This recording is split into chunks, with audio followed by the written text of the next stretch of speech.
Oh,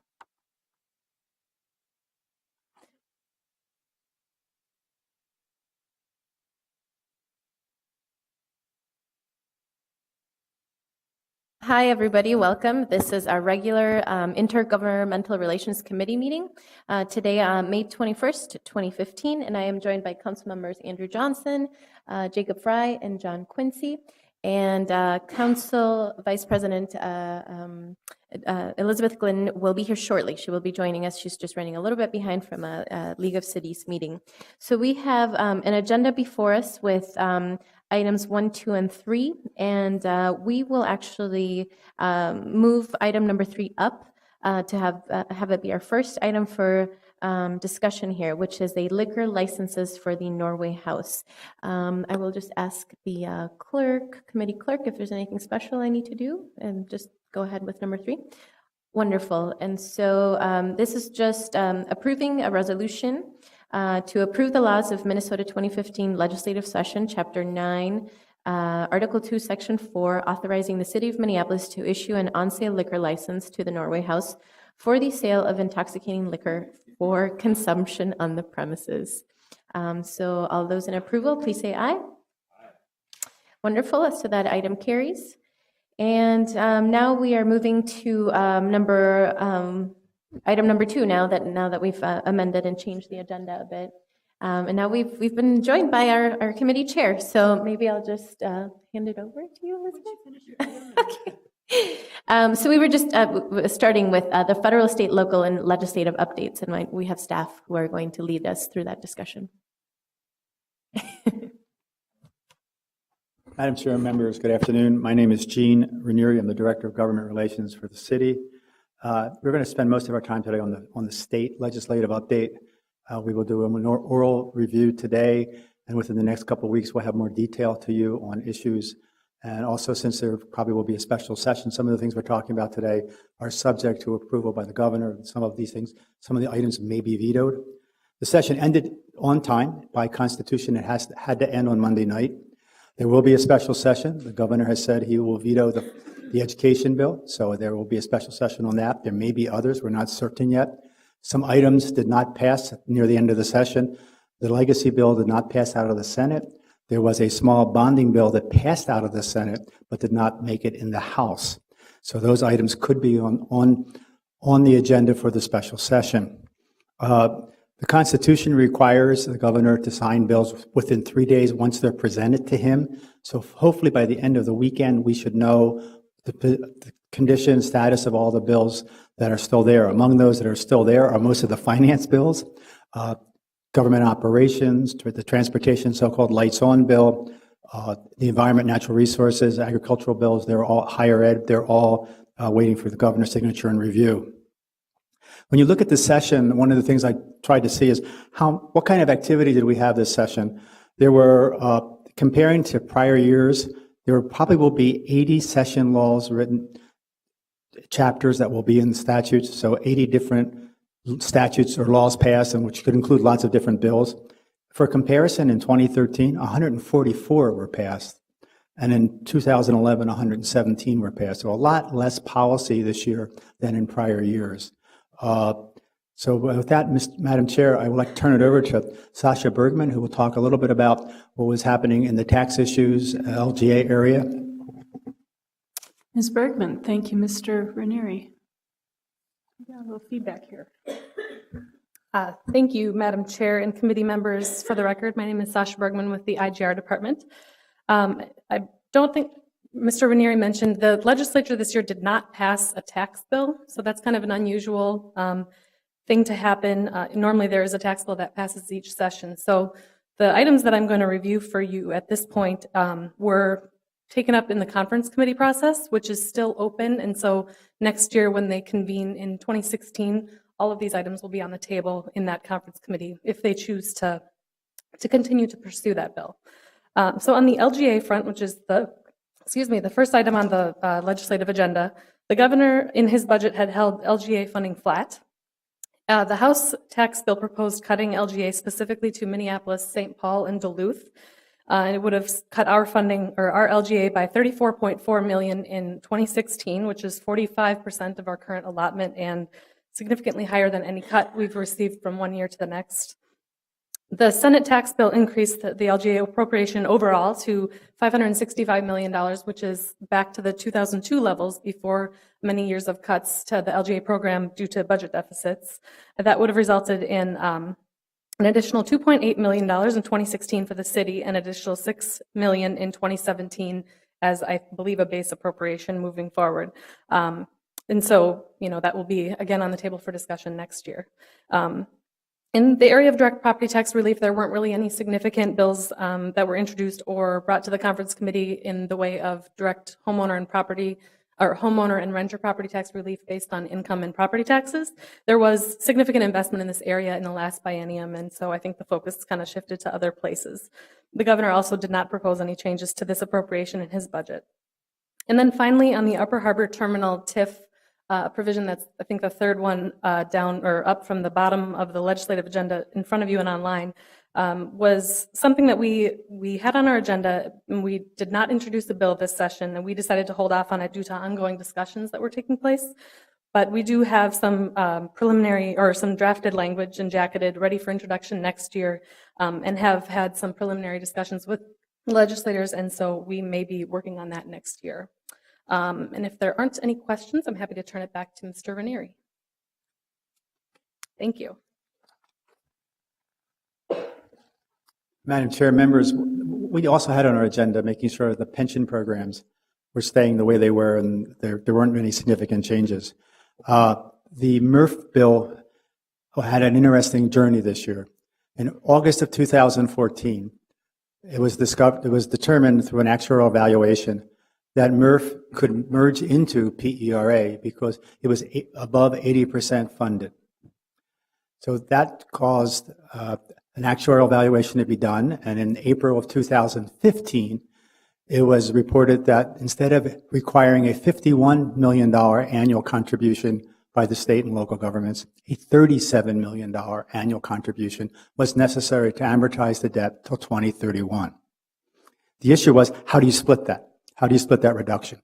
The Legislative Commission on Pensions in April, a couple days after the release of that report, recommended and put in the statute that a proportional reduction would be about 58% local, 42% state.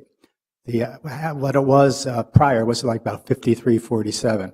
So the local governments would be putting in around $21 million. The state would be putting in 16. That was passed by the commission, which consists of 7 House members and 7 senators. The Senate put that into their bill, into their version of the pension bill, and into their version of the government operations finance bill. The House put in a little different number. Their number was $6 million state contribution, $31 million local contribution. This issue made it all the way to the negotiations as part of the so-called global agreement. And on Saturday night, it was agreed that the 631 would stay for 2 years, this year and next. And after that, it would be 16 and 21 as approved by the Pension Commission. Those numbers are in statute, and it's also in the statute dealing with Pension Commission, and also in the tails of the Government Operations Committee. So in effect, we, meaning all the employers, will be held harmless. We're not going to be adding more or less, but the state was having a $36 million reduction in their contribution for 2 years. And I'll stand for questions. So, Mr. Ranieri, I don't know if there's questions, but this is a significant item for a number of reasons this session, and we have a lot of new members on the committee who, sometimes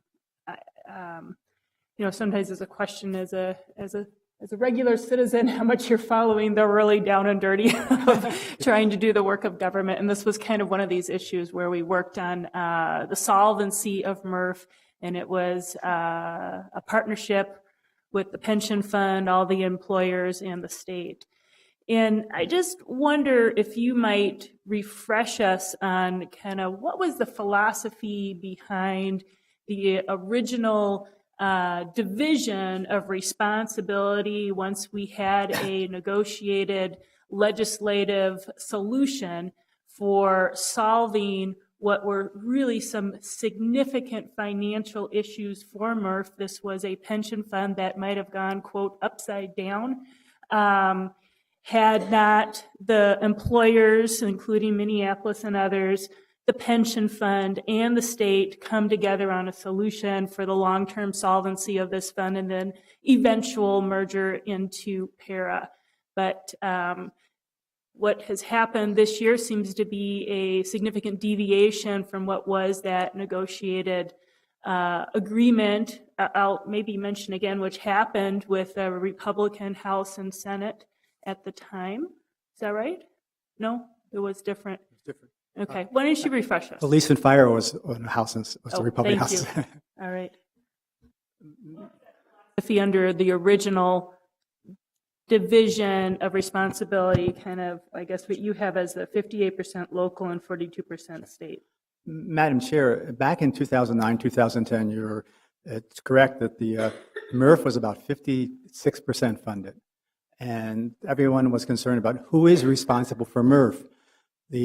Back in 1980. And maybe one more thing, just one more step back. Can you explain what is MRF? Oh, sure. And I apologize. Okay. MRF is the Minneapolis Employees Retirement Fund. Prior to 1980, most Minneapolis employees, and also school board employees, park board employees, some airport commission employees, some metropolitan council employees, those who transferred from our sewer division over to their sewer division in 1970 were MRF employees, and some teachers in the MnSCU system. Minneapolis Public Schools at one time ran a vocational school, and there were some teachers there. These were the employers. And MRF was a pension fund, a local pension fund, that was funded by contributions from the employees. And at one time, there were well over 5,000 members of this fund. In 1980, the legislature closed that fund, which meant that no new employees of those groups would go into MRF. They would go into PERA. The state then pledged to help pay for deficiencies.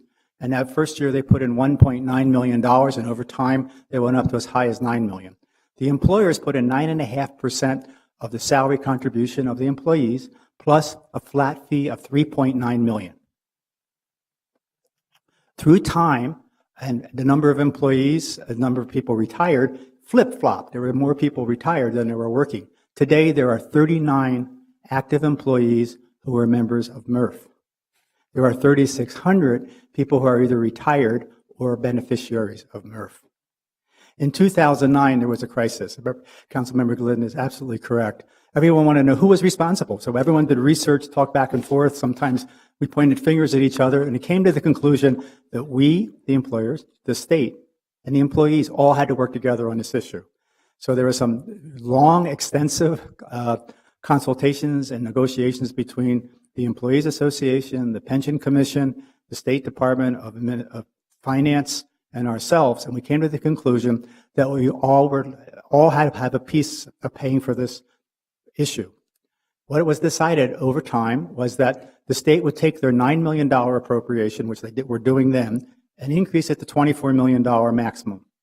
The local employers would add to their $4 million or so contribution, $27 million minimum, or up to a maximum of $34 million.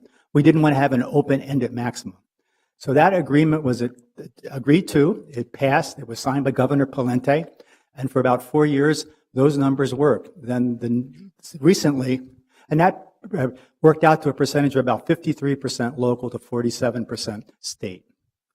This year, with that new number being you needed 37 million instead of 51 million, there was Representative Thiessen offered an amendment that had it at 58.42. He negotiated something with the commission, and that was a number that was there. The philosophy has been we are both responsible. The representative for the Pension Association, the MRF members, argue that the state was an employer of record at one time and the state has an obligation, and so do we. So that was, I think, the common joint thing is we felt we both were obligated, and we understood a couple things. MRF members don't receive Social Security. This was not a coordinated fund. So most of those folks, their main pension was MRF. The average, I think, is around $32,000. And the average age of these members is 78 or 79. So it was a fund that really needed some help, and both the state and the employer stepped up. Yeah, and I'll say kind of another just piece on the state responsibility. I think there was some recognition that ultimately the state would be responsible should these pensioners have not have their pension funds to keep them sustained during their retirement, and that this is a state issue to contribute and not have a bigger burden on the state.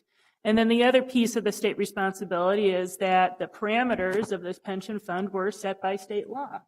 So some of the issues that caused the ultimate challenges for the fund were driven by the requirements that were set in state law. And this also was part of the conversation as to why the state had some responsibility along with employers and with pensioners who were all part of this. And so I just think it's important. Oh, yeah. This is a big issue. I think we will need to revisit this as we, in part, are watching the solvency of this fund, or solvency is probably the wrong word, but just that the trajectory of this fund heading towards full funding is on the right track.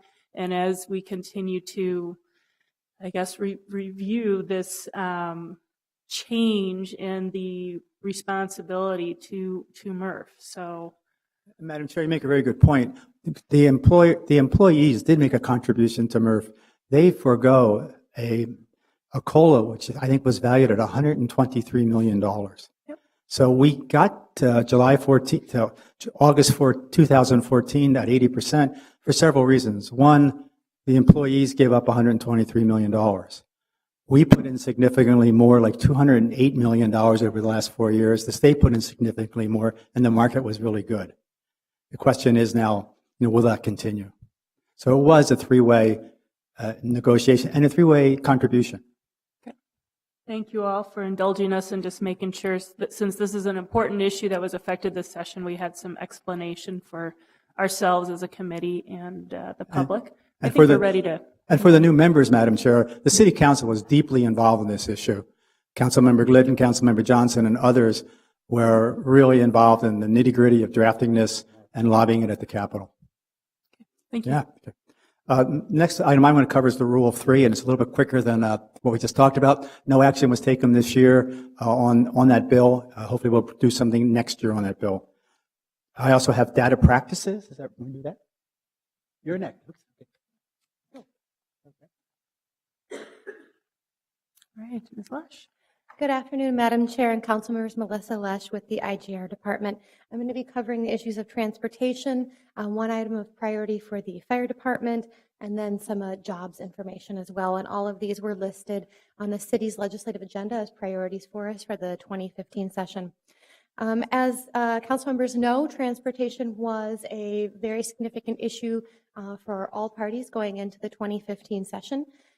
The difference between really the House and Senate approach was really a matter of approach. There was a recognition by both chambers that there is a significant need statewide for an investment in transportation.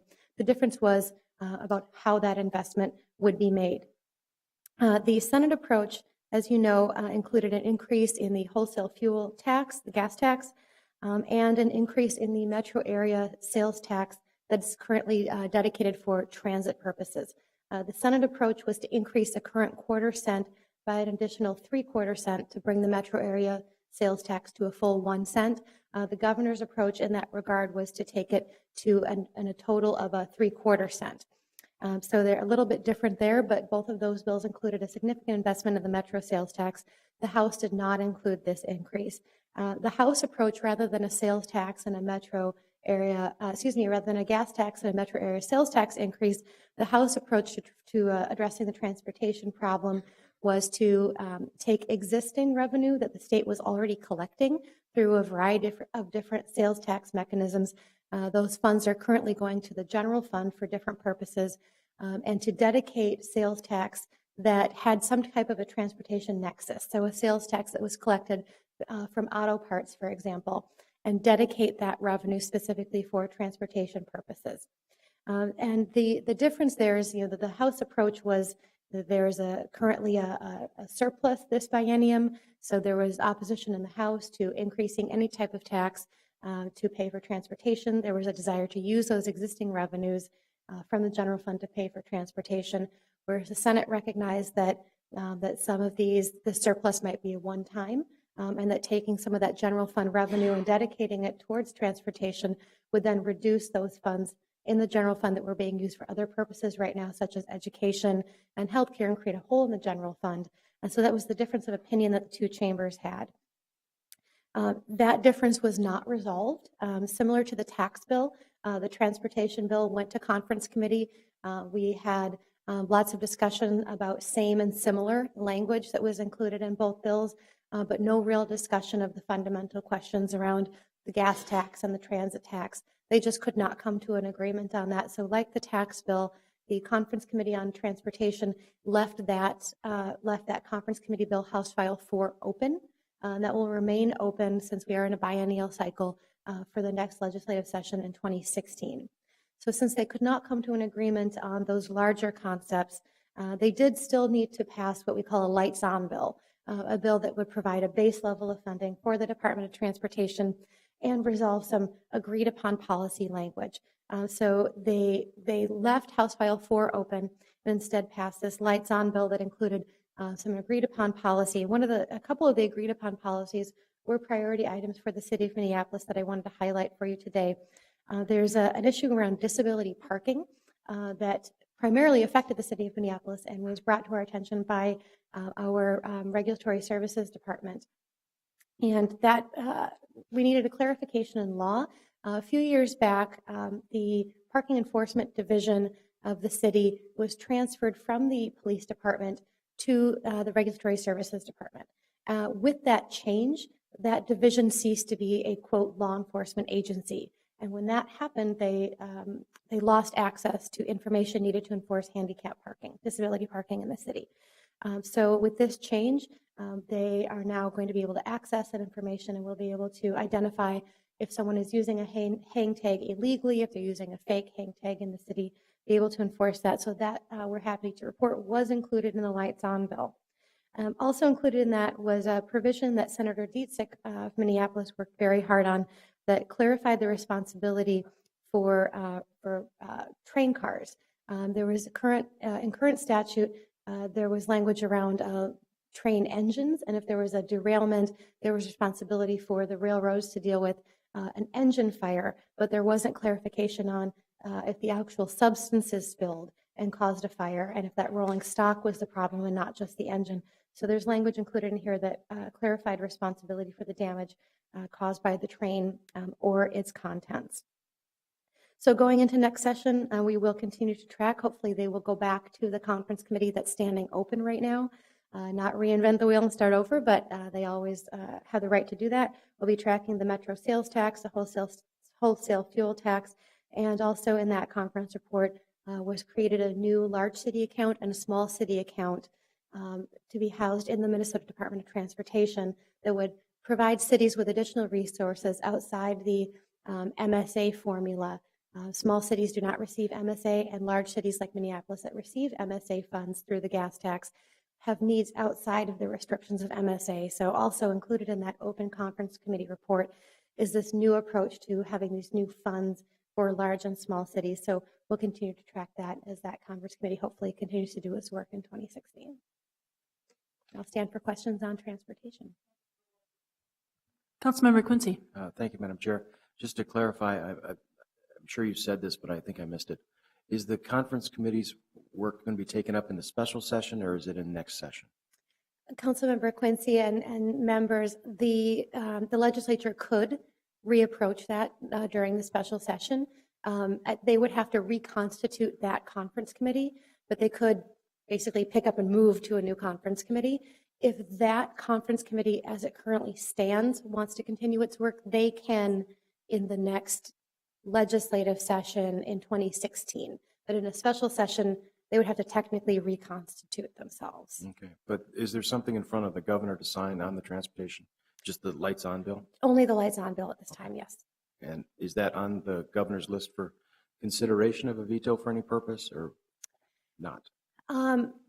Everything's up for veto at this point. I think everything's sitting on his desk right now. Nothing can really be disentangled from anything else. I would say that we expect that this is a fairly benign bill and that it should be passed. but you never know in terms of how things are being connected to each other in the final negotiations. Thank you. Thank you, Madam Chair.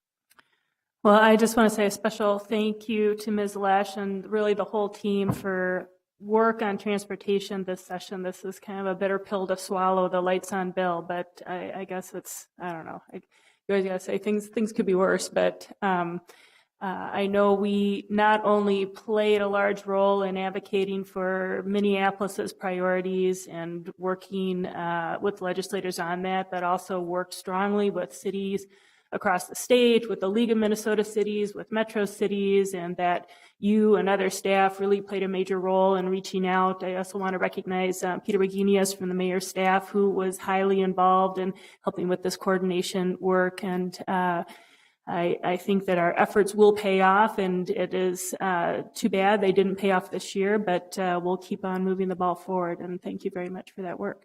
Thank you, Madam Chair. Mm-hmm. And with that, I think I'm still up. Okay. I'm going to talk about an item that was contained in the Health and Human Services Finance Omnibus Bill, which was the Community Paramedics, Community EMT item. And this is listed on the city's 2015 legislative agenda as a priority item. So it's really important to the fire department. And I want to thank our Fire Chief Radel for his work on this. He came to the Capitol several times, both to work on protecting the fire safety account and to promote the community EMT policy. This, again, was a priority item and is included in the final bill. And what this does is it provides a process for firefighters who are currently firefighters. Our firefighters are already certified as EMTs, emergency medical technicians. And if they have at least 2 years experience, they are then eligible to take some additional coursework and be certified as a community EMT. And this really is a new progressive type of healthcare. What they would be doing is working in the community with our residents who have recently been discharged from the hospital. And this is something that's new based on the Affordable Care Act. There's an incentive in the Affordable Care Act for hospitals to make sure that when certain patients with chronic conditions are released from the hospital after care, that they don't come back. And we are attempting to help healthcare providers fill that 48-hour window that there's an incentive for for hospitals to not have readmittance rates. So our firefighters will be trained to go into the community. Some of them already are doing this. We're participating in a pilot project and work with residents who have recently been released and do wellness checks, make sure that they understand their prescriptions that they're supposed to be taking, make sure that they have follow-up care scheduled with their providers, and also just do a wellness check in their home. Do they have batteries in their smoke detectors, their trip and fall risks, things of that nature. And we're going to be working then with hospitals in our community to reduce those readmittance rates. And so far, we have reduced readmittance rates in the pilot project by over 80%. So we're really excited to have this codified in statute. And this will allow then that program to work more closely with health insurance companies and the state and federal government in terms of billing and recouping costs and things of that nature. So really excited to see that moving forward. So if there are no questions on the community EMT, then I will finish up by talking about city priorities that passed in the jobs bill at the last minute of session, the last few seconds of session. One of the city priorities for this year and every year is our summer youth employment program, our Step Up program here in the city. And in the Minneapolis Park Board also has a summer program, and also our partners in St. Paul have a similar program. So we work very closely with them on supporting this appropriation this year. The Minneapolis Step Up Summer Youth Employment Program receives funding through a competitive grant program through DEED, the Minnesota Department of Employment and Economic Development. So every year we support funding to this competitive grant program and then apply to the program once it's funded through a state appropriation. And this year we're very happy to report that the newly branded Youth at Work program used to be called the Minnesota Youth Competitive Employment Program, and now we just have Youth at Work, so it's much easier to say. That in the final bill that was passed, the Youth at Work program received a $1 million increase for the biennium to bring its total appropriation to just under $6.7 million. And the Minnesota Youth Program that the city is also a recipient of. The Minnesota Youth Program is a formula-based program, so we always have a much better idea of what we will receive annually through that, since it's based on that expected formula. And that formula received a $1.1 million increase to its base for a total of just over $8 million a year. So we have a good idea of what the city will receive through that. And both of those programs through DEED support our summer youth employment program. So we're really excited to see increases in that. It's been a few years since we've seen an increase. So that will help us in this calendar year, in the summer of 2015, employ even more youth in the city of Minneapolis than we did last year and that we expected. So really excited about that. So with that, I will turn it over to, I believe, Mr. Ranieri. All right, and thank you for ending with 2 pieces of good news. So, We have some more good news, I think, before the night is over. Data practices, I don't know if this would be good. This is an issue that basically was concentrated on 2 topics, the license plate readers and body cams. Body cams, no action was taken in this session of the legislature. The Senate had a bill, the House did not. Nothing occurred on body cams, so that's for next year. For license plate readers, the House Senate Conference Committee agreed late Saturday night to a bill that basically had the retention date. The House had 30 days, the Senate had 90 days, they agreed on 60. There also was audit provisions in both bills. The audit provision requires a 2-year audit every 2 years. It also requires policies and procedures to implement the program. And then a couple of limitations. One of the limitations is that the license plate reader program can only be checked with the state's license plate program. So scofflaw and other databases can't be used. Also, there's a limits on technology. If you're going to, you must make public the type of surveillance technology your public safety agency has, and also must notify within 10 days the type of technology that you may be acquiring to BCA. This was a concern of several legislators. They never knew what was occurring with some of the technology. So, Madam Chair, that's what really happened in the license plate reader and body cam, and that was basically most of the things that happened in data practices this session.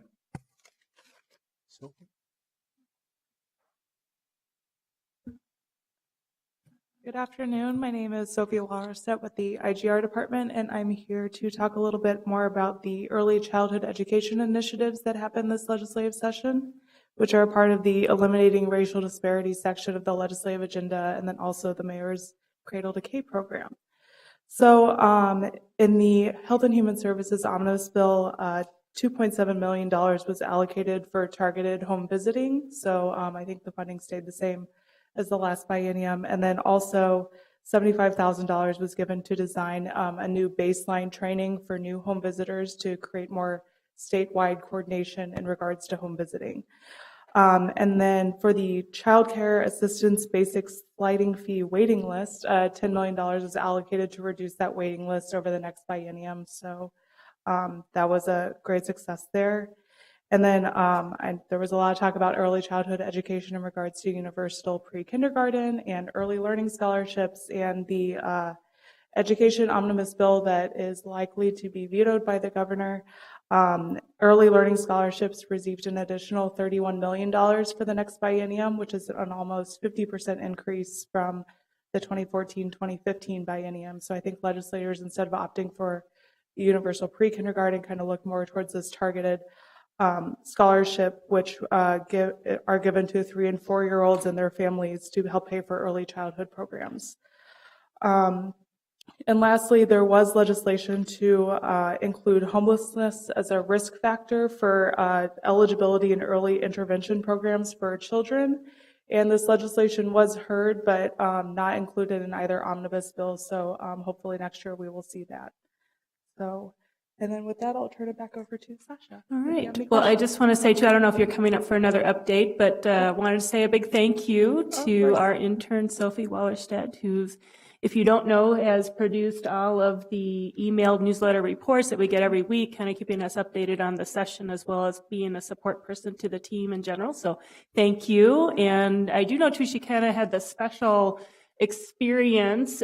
Sometimes if you were at the Capitol late at night on one of the last days of the session, this happened to me like 2 or 3 years ago, you might get invited on a special tour of the Capitol up into like the upper reaches. And to get that tour on just hours really before like the whole thing is getting closed up for construction is an experience you can keep for a long time. And so congratulations on that as well. Thanks. It was a lot of fun. Yeah. Okay, I'll turn it over to Sasha.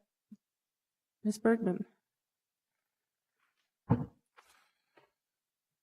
Thank you, Madam Chair and council members. Now we're just going to provide updates on some of the other things that are not on that list of 10 items on our legislative agenda, but that we follow and support or work on throughout the legislative session.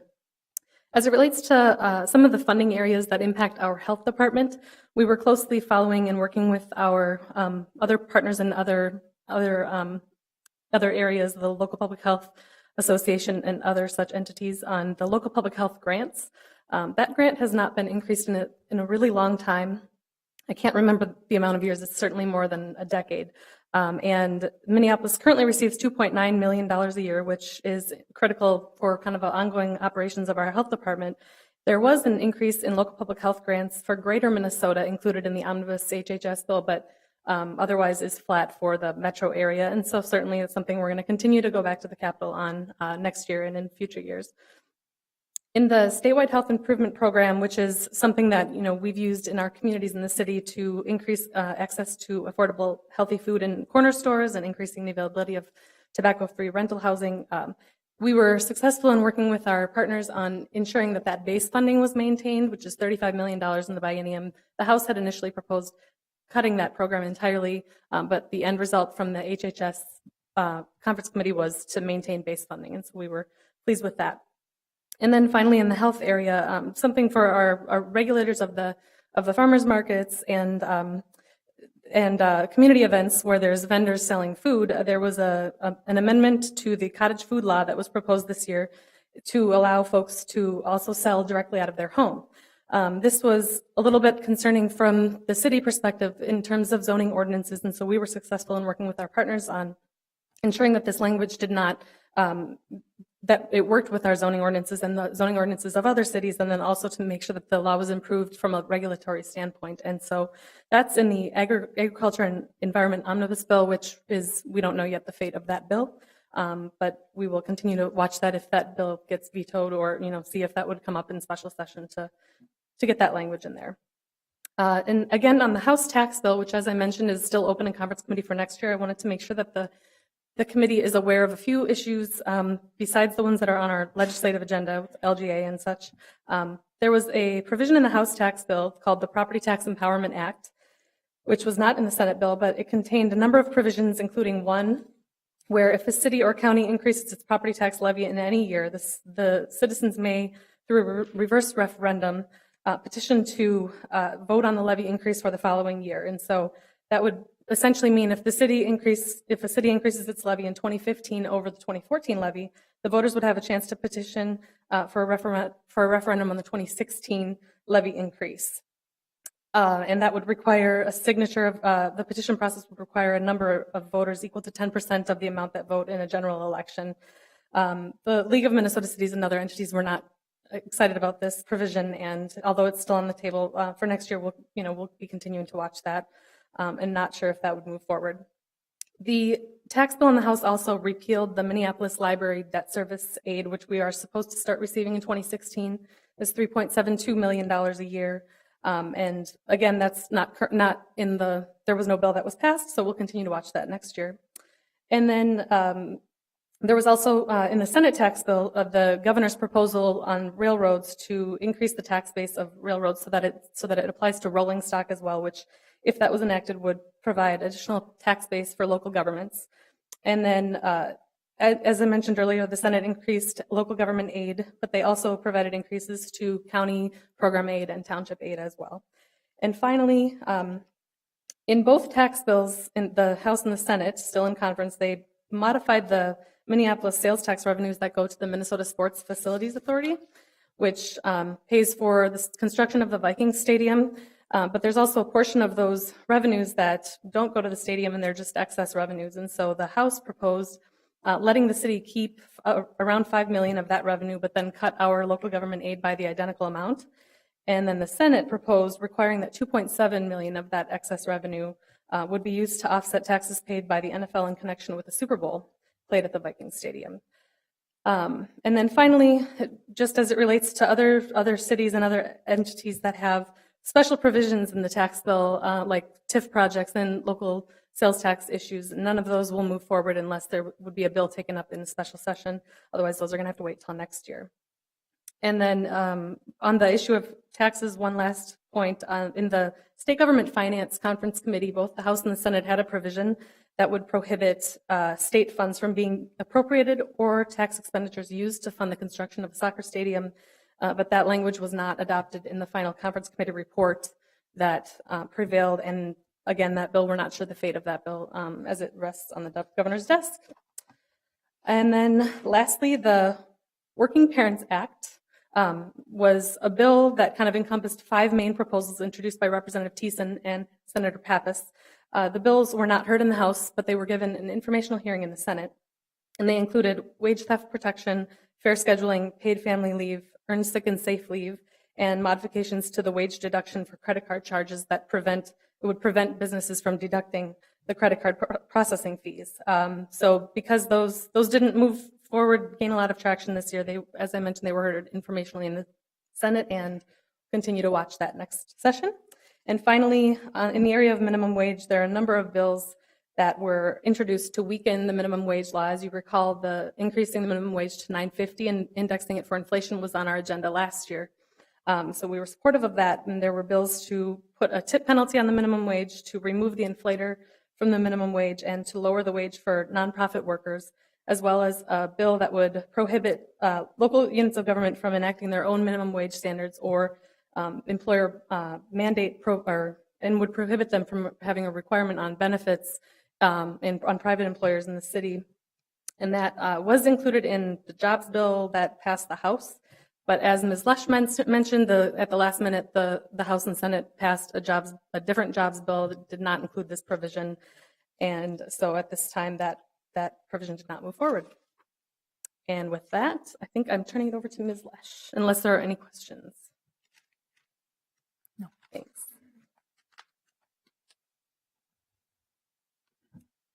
Madam Chair and committee members, I'm going to talk about a couple of public safety items, and I'm going to try to end on another high note. So we're going to start with the little bit of the lower notes. This year, as in many years, there was a great push at the Capitol to reinstate the right to vote for those who have already served their incarceration sentences, led by the Second Chance Coalition and lots of partners, including many within the city of Minneapolis. This is a policy that the city is very strongly in support of, the restoration of voting rights. The bill restores voting rights for those who have been convicted of a felony but have served their incarceration period, yet still are on parole or probation. It would reinstate their voting rights from that period of time after incarceration going forward. The bill passed the Senate towards the end of April. There were several amendments, I think 8 or 9 amendments during that vote to limit that access and to try to curtail it, limiting, you have to be out for 2 years and different crimes and things of that nature. All of those amendments were defeated, so the language did pass cleanly out of the Senate with a strong 39-22 vote. But that is pretty much where it stopped at that point. The bill just could not gain any traction in the House. And I think it's going to take more time and more conversations, as we've seen with some other really deeply personal issues, that sometimes it's just those personal conversations that have to happen over time.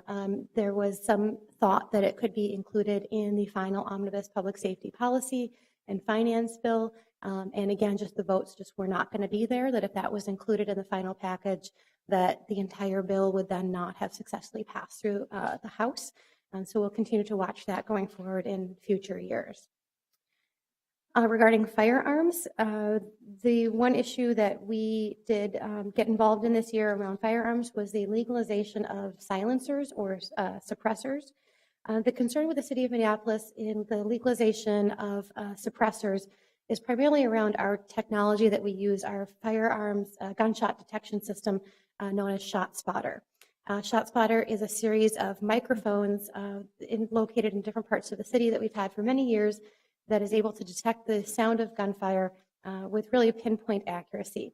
and that technology is only accurate when it's used on unsuppressed gunshots. And so our concern was that the use of that technology, the firearm suppressing technology would then inhibit the shot suppressor's ability to detect with that type of accuracy gunshots. And the governor earlier in session had said that he would veto any legislation that had the suppressor language in there. So that is in the public safety omnibus bill that's sitting on his desk. We'll see what he does with that. The language, as it was originally introduced, that garnered his threat of a veto, did change throughout session.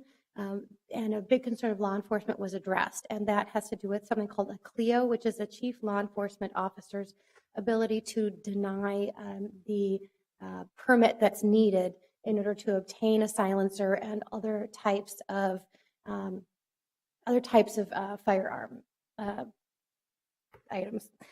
There's some federal technicalities around that I'm not going to get into, but if a chief law enforcement officer maintains the ability to deny those permits, the governor could potentially sign this piece of legislation. That denial was taken out earlier in session, so we were happy to see that. That was pushed by the Minnesota Chiefs of Police Association to allow chiefs to retain that denial ability. So we'll see what the governor does with that now that it's a more evolved language in there.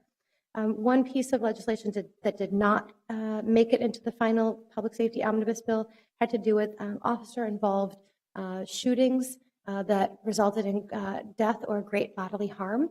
The House did not engage on this topic this year. That bill did not move. The Senate did move legislation that was included in the that was not then included in the omnibus public safety bill. And this would require, in the end, the language required cities of the first class, so Minneapolis, St. Paul, Duluth, and Rochester, to approach and work with the Bureau of Criminal Apprehension at the state if there was an officer-involved incident that resulted in death or great bodily harm. All other cities that were not cities of the first class, the requirement was that they seek the outside investigation from a different law enforcement agency, but they did not have the requirement to go to the BCA. That was only required of the 4 cities of the first class. And the city's position was that we do support those outside investigations.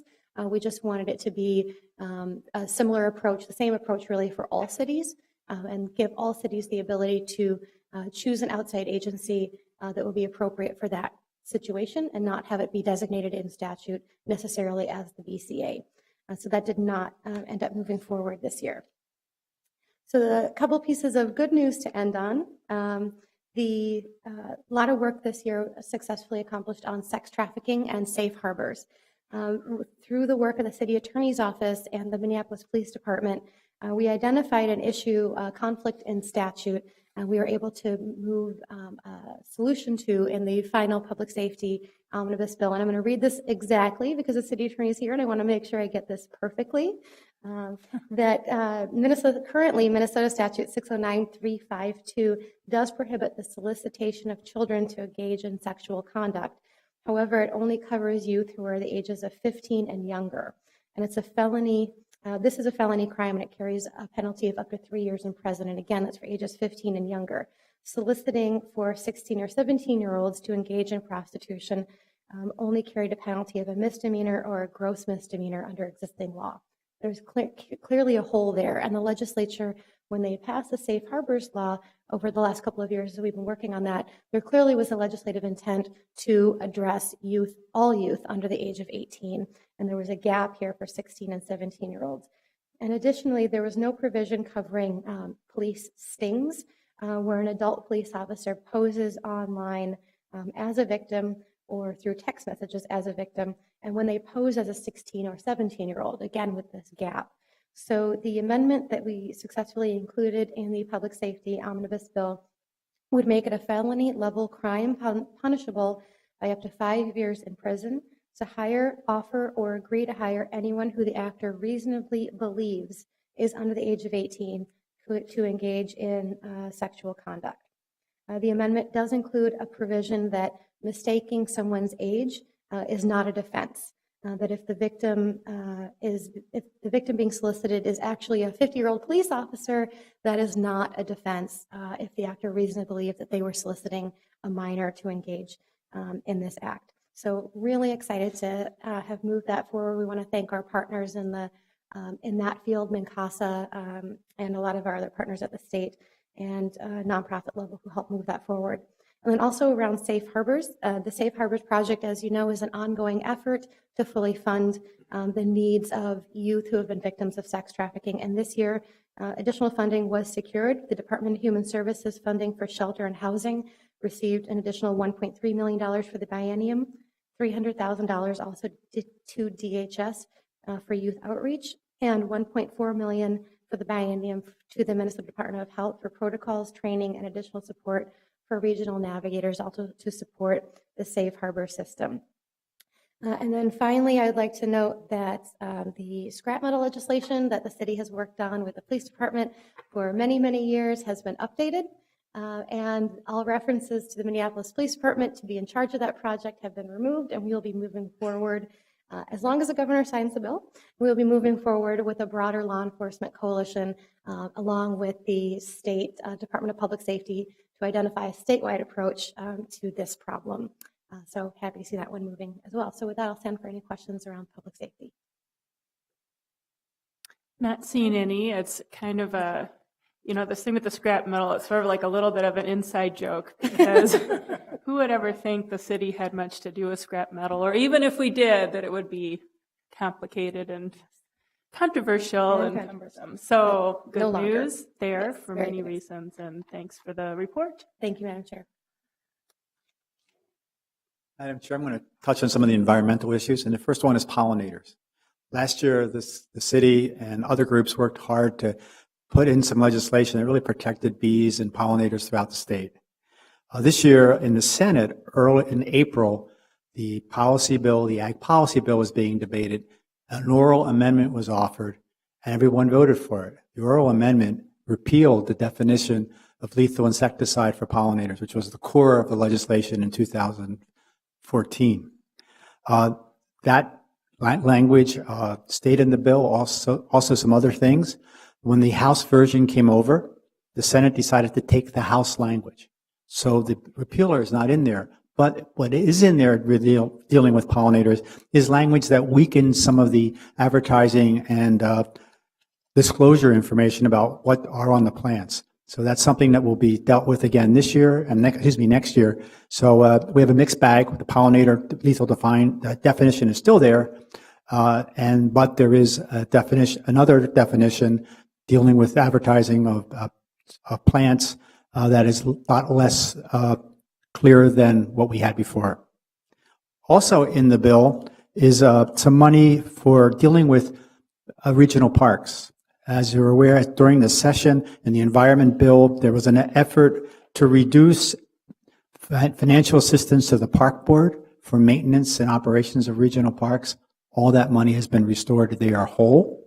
There also was an attempt to remove a special funding mechanism starting with the Upper Mississippi Park, and that is continuing for 3 more years. Then those funds would revert to the Metropolitan Council for distribution.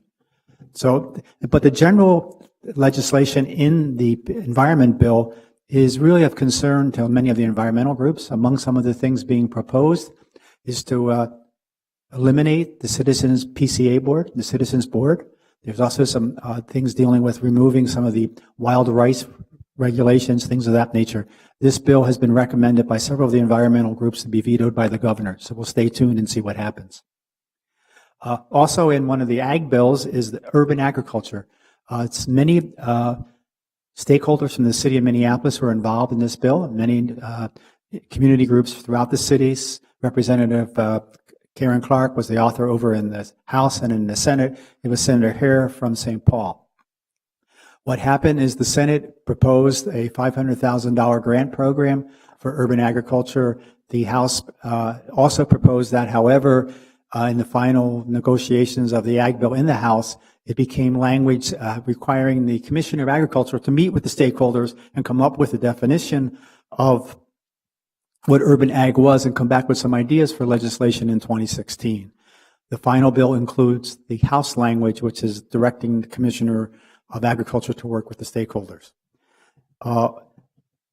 In addition to that, there was also, we last year, or this year, excuse me, supported a resolution, supported a policy statement about seed libraries. That was restored back into the Ag Bill. It does protect the Duluth Library and other seed libraries throughout the state. In elections, I can go to elections for a second. There are lots of big issues in the election bills. The Senate had early voting and the restoration of voting rights. The House had a June primary. What happened was none of the above, mostly technical and administrative changes. So the elections bill did not produce any major changes. Other bills that we worked on, supported, or been active in was the driver's license bill. This is a bill authored by Senator Champion in the Senate. This year it is Representative Hamilton in the House. It is a bill to provide undocumented residents of our state the ability to have a driver's license. I think 12 other states have this. This bill has been up and down and is one of the most emotional bills in the Capitol. It did pass the Senate again. It was put into a couple other bills in the Senate. The House had an informational hearing, did never take any action on the bill. There were attempts to put it into at least 2 and possibly 3 conference committees. All those failed. So we're back again to try for next year.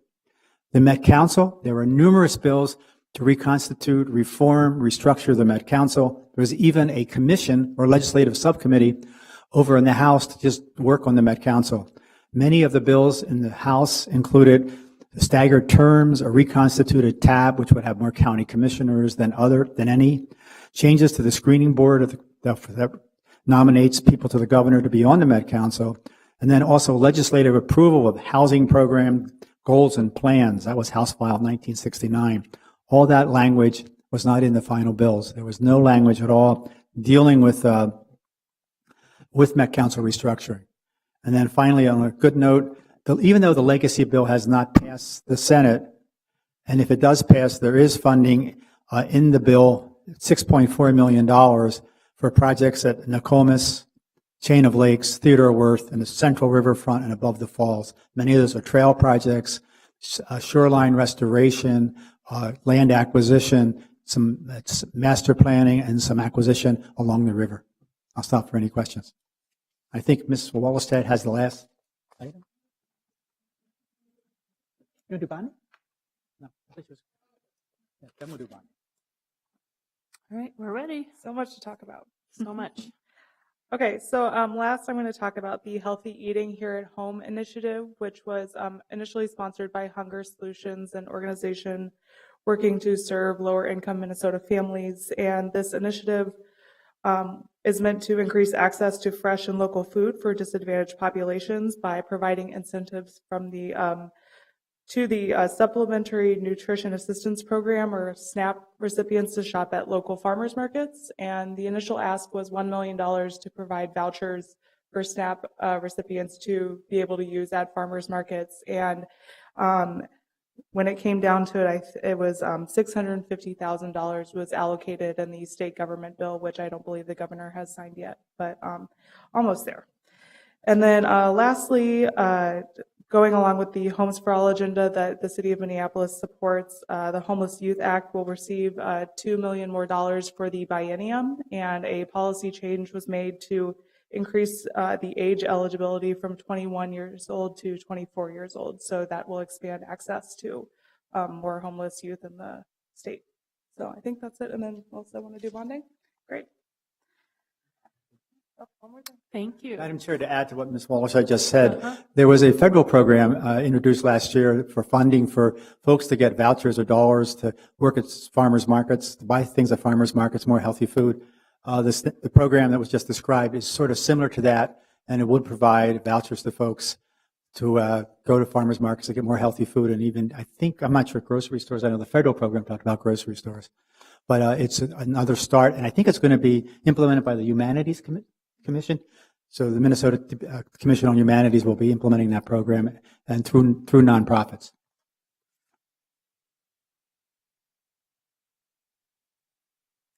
Madam Chair and committee members, then just to close out, I think our presentation, I'm going to talk a little bit about bonding capital investment, what happened this session, and then what we anticipate happening kind of over the summer and what our work will look like getting ready for the 2016 legislative session.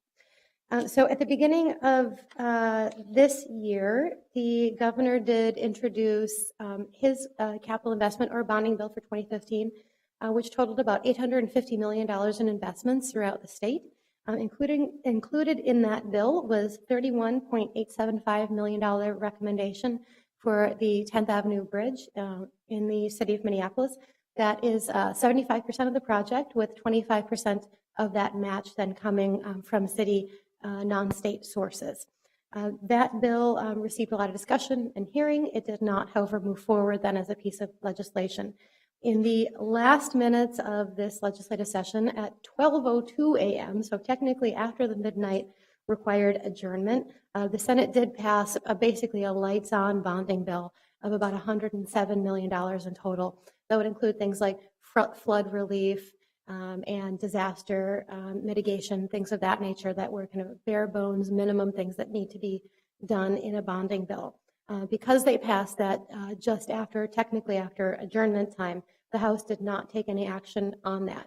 So that is on the table for a special session potentially.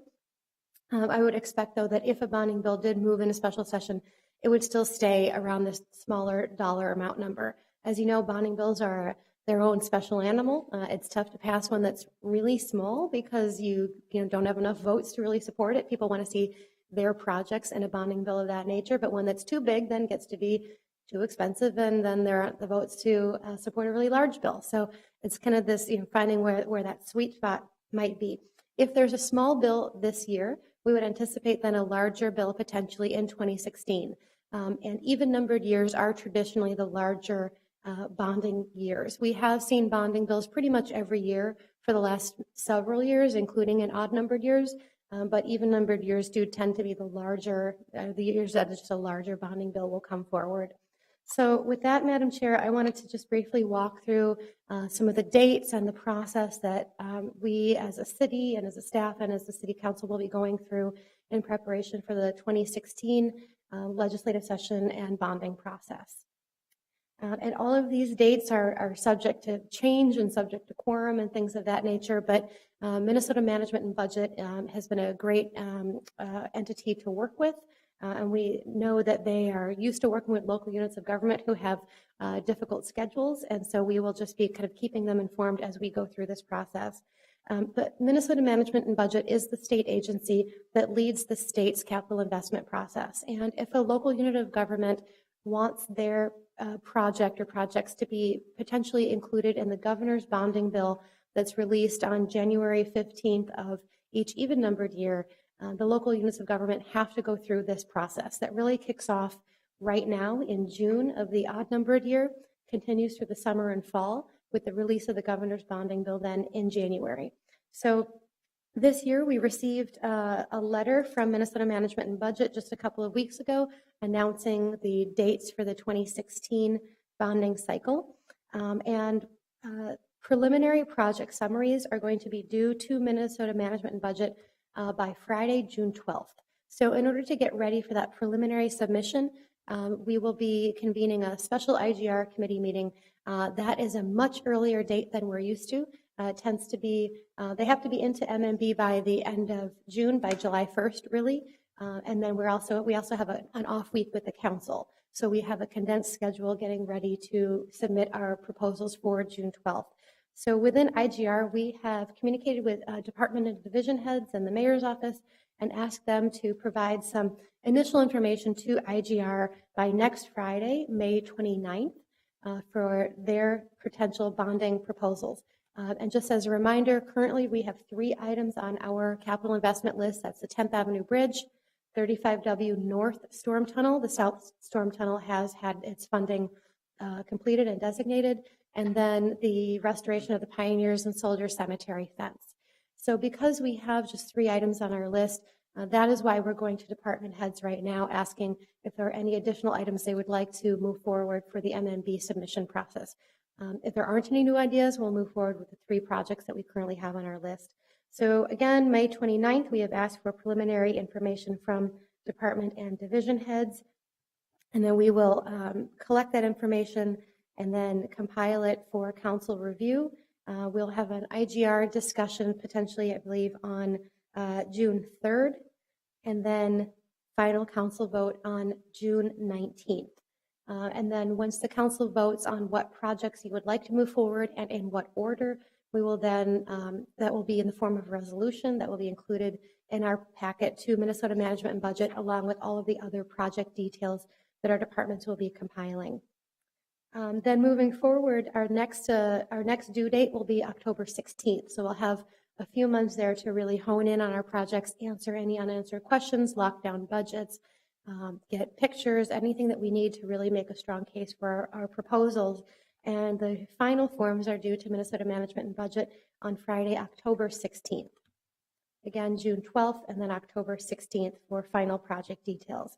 Once MMB receives our final project details in October, they will then schedule, they in combination with the chairs of the House and Senate Capital Investment Committees will schedule tours of our projects. And Minneapolis tends to have our tours in the late fall to early winter when it's nice and cold.